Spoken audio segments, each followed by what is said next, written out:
हाय दर्शक बंधु समस्त नमस्कार। आउ जेन आवास घर योजना माने ऑनलाइन होछे तो से भितरे हमर प्रधानमंत्री नरेंद्र मोदी गोटे आर गोटे योजना करिसन जे अंत्योदय माने आवास योजना। अंत्योदय आवास योजना देखो अंत्योदय जेटा गृह योजना रे किन किन माने शामिल हेबे सेटा आपण मान के डिटेल्स माने कहबे। तो हमर प्रधानमंत्री आज्ञा अंत्योदय गृह योजना गोटे माने नुआ करी गोटे इटा करिसन। तो से अंत्योदय गृह योजना रे किन किन माने ई योजना रे घर पाई पारबे सेटा आपण मान के डिटेल्स कहबी गोटे पर गोटे कहबी। तो आपण मान के निवेदन करछे जाइए आज्ञा वीडियो के स्किप नहीं करबे फास्ट टू लास्ट तक देखन तो आपण सब किछि जानि पारबे। तो चलो ना आज्ञा हमर प्रधानमंत्री काना कहछन आपण मान के डिटेल्स गोटे पर गोटे कहूचे तो आपण धरिन एटा देखन आज्ञा इटा न्यूज 7:10 PM माने 13 मार्च ने ई पेपरटा बाहर छे। तो आपण मान के देखो छे मार्च 31 जाए माने चलिबो आवास सर्वे पंजीकरण कलेनी माने 19 लाख रु अधिक लोक। तो मार्च 31 तारीख जाए चलिबो सर्वे एबे जाए सर्वे रे 19.5 लाख लोक नाम पंजीकरण कलेनी। एने पंचायत राज मंत्री नवीन नारायण नायक सूचना देछंती। एबे प्रधानमंत्री आवास योजना सर्वे चली मार्च 31 जाए चलिबो। तो देखो ना आहुरी 17 रु 18 दिन थिबारु आहुरी अधिक लोक शामिल हेबे बोली आशा। सेपटे अंत्योदय गृह योजना रे शुभारंभ करिवे मुख्यमंत्री मोहन चरण माझी। आसंता 30 तारीख रे कलाहांडी जिल्ला रो आरंभ हेबो अंत्योदय गृह योजना।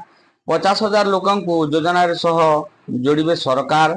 एने पंचायत राज मंत्री नवीन रवि नारायण सूचना देछंती। गरीब लोकंकु अंत्योदय गृह योजना रे शामिल करा जिवो। भिन्नक्षम विधवा दुरारोगरे पीड़ित थिबा व्यक्ति एवं शहीद परिवार व्यक्ति पद्मश्री परिवार व्यक्ति बन्या बात्या और अग्निकांड घटी घर पड़ी व्यक्ति यही योजना शामिल हेबे।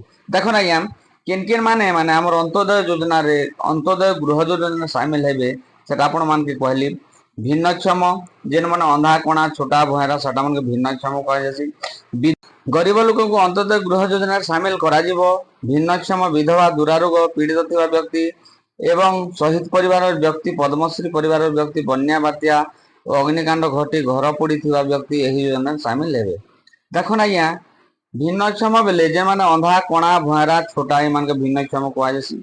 विधवा कहले जे मान को स्वामिनी ना एक्सपायरी छन मरी छन सेवन के विधवा कह जासी।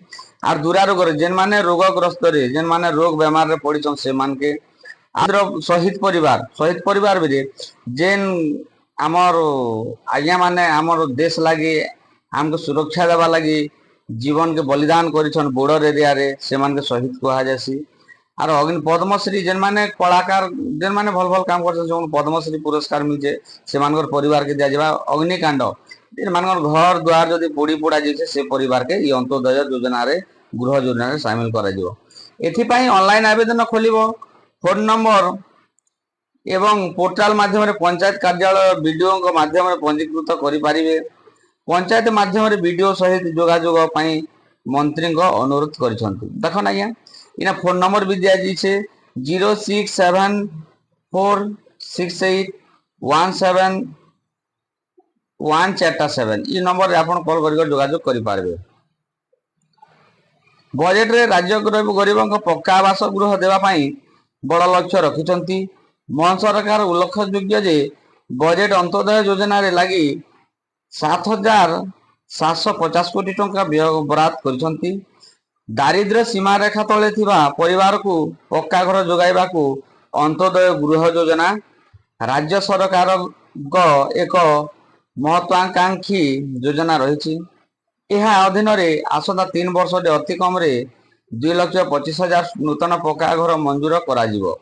2025-26 रे 75,000 गृह निर्माण पई लक्ष्य रखा जायछि। चलित बजेट रे एथि पई 2,603 कोटी व्यय बराद होइछि। तो धन्यवाद सर समस्त के नमस्कार। वीडियो के जदि भल लागुछि आपण माने निश्चित भाबे चैनल के सब्सक्राइब करन वीडियो के लाइक करन एंता जदि चैनल के सब्सक्राइब करथिबे बिला एंता एंता सरकारी जदि नवा योजना माने आसबा आपण मानके निश्चित भावे मुई अपडेट देबी। तो सार समस्त नमस्कार, धन्यवाद समस्त।